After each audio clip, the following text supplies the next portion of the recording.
Danton Cunningham from San Diego, California.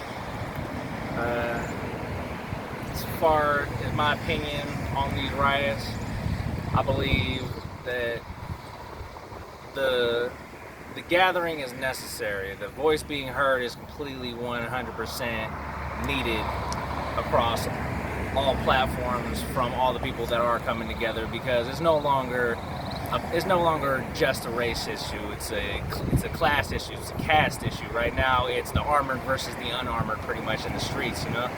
And that's really what this is all about. Is that there's excessive force being used by the armored, by those who would order the enforcers, rather than the enforcers being able to use their own human judgment, their own humanity to assess the situation, rather than act out of fear or confusion or racism or any kind of prejudgment, rather than actually using all the non-lethal training that they're given. Their literally only job is to be the better non-lethal combatant, so that they can properly protect and serve, instead of protect themselves and serve their interests. There is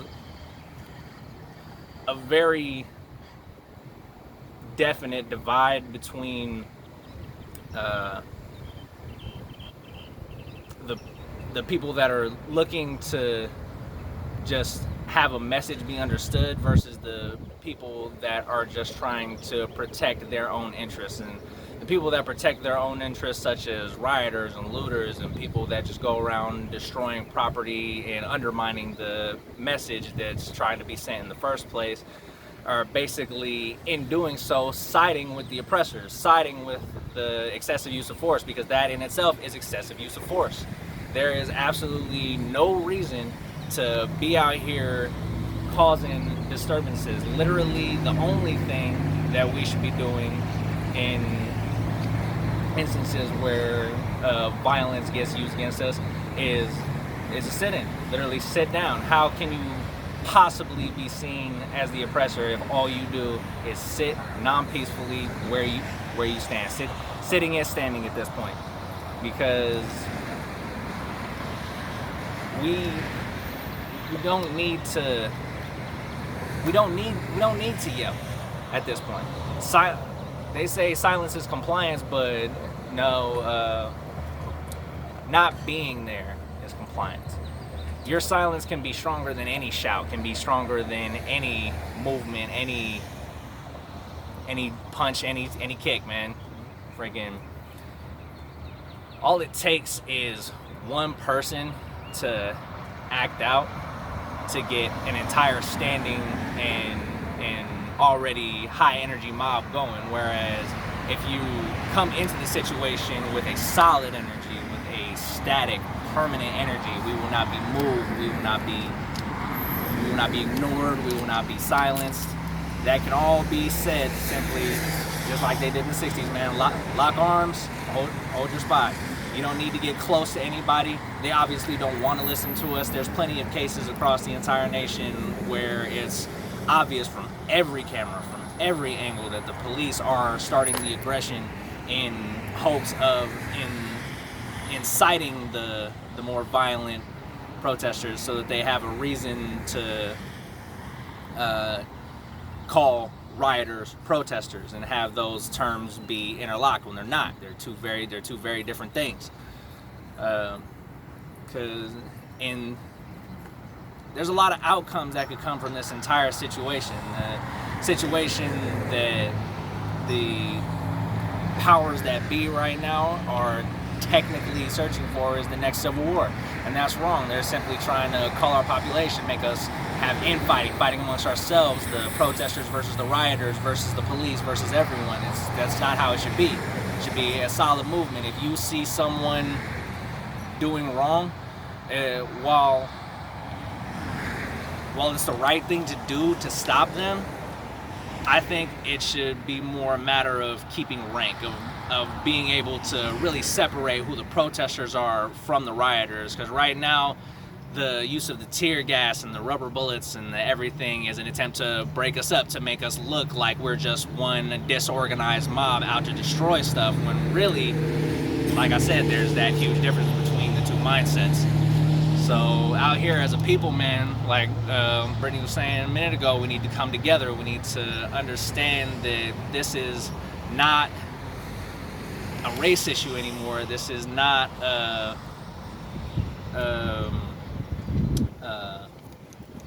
trying to think of a different word, because it is a justice issue, but it's not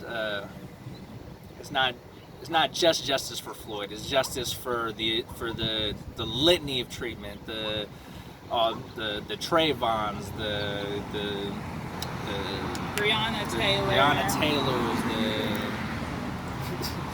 there's just so many. Eric Gardner. There's too many names. There's too many names, period.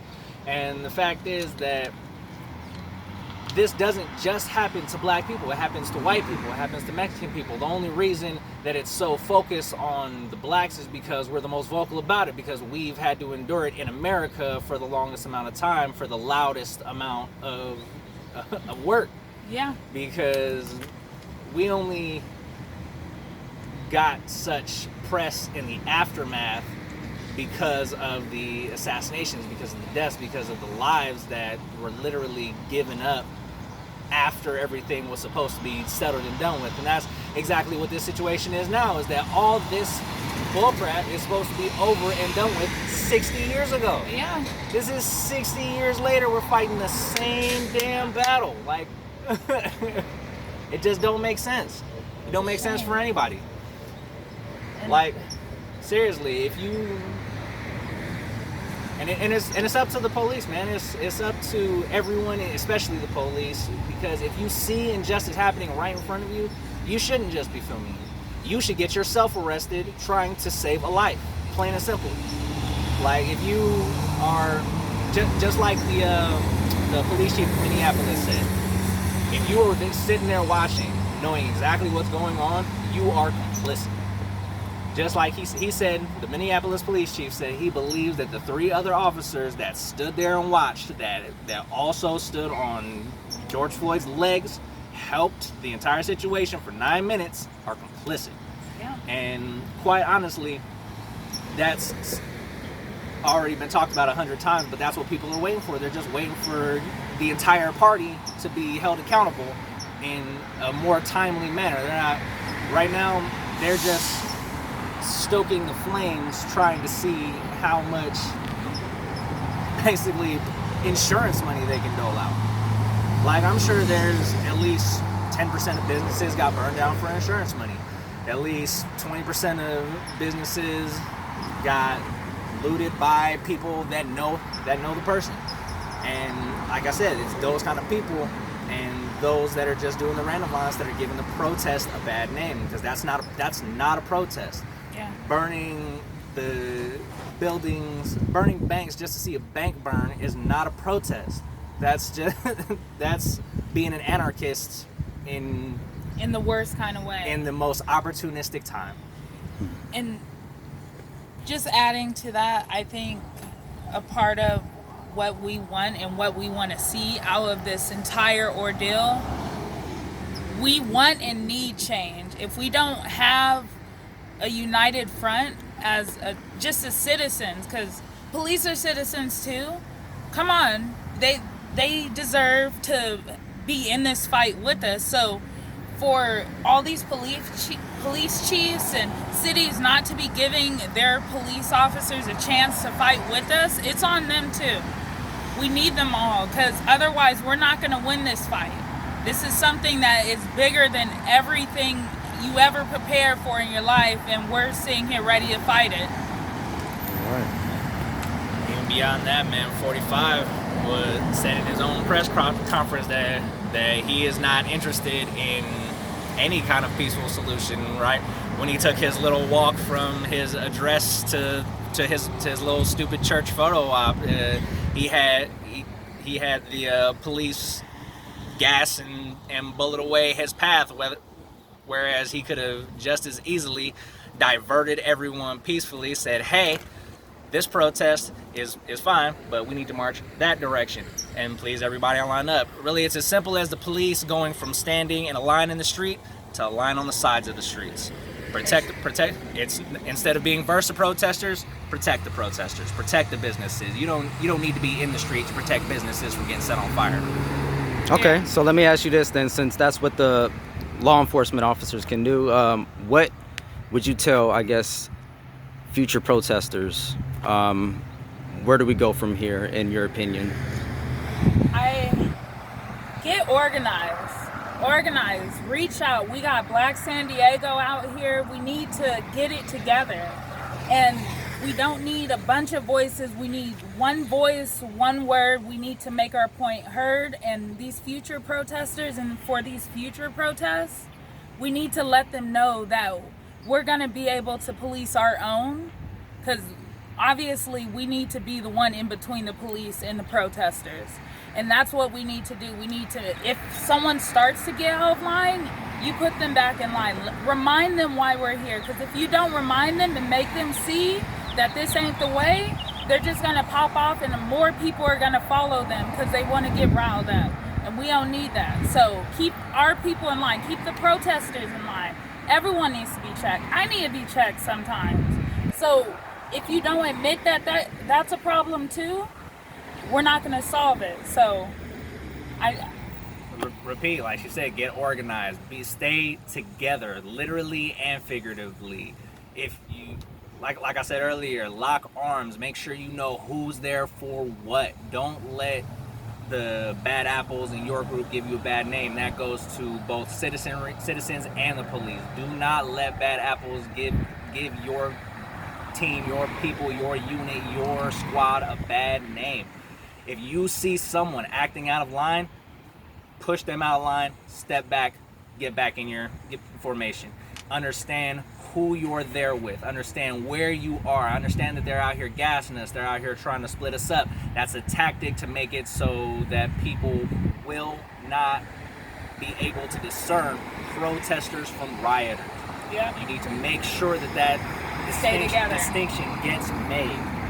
Hold hands, lock arms, sit together, stand together. Do not separate. Make sure that people know what you are there for, and that you are not there to be separated. You are not there to be gassed and dispersed to make you look like a wild bunch of fools.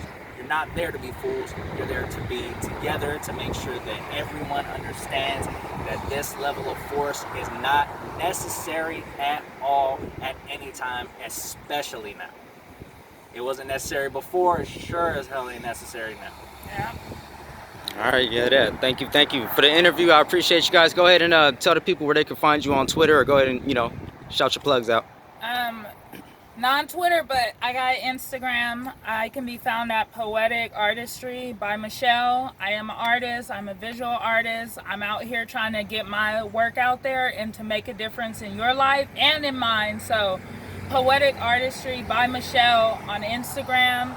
And then you can just find me under Symbolic Beauty on Facebook. You can find me from Facebook, Dance on Cunningham, that's my name. You can check out my label that I'm on YouTube called Ghost Records 78 is the channel. The name is Ghost Records, subsidiary of Dynasty Records. Check them out. This is the big homies right here, Dynasty. We're Ghost Records. So go ahead and look up Ghost Records 78, all one word, on YouTube. You can find our group page on Facebook called Purgatory. You can get the link through me, send me a direct message, or any of the people that I put you in contact with through Ghost Records 78, or if you find the Purgatory site yourself.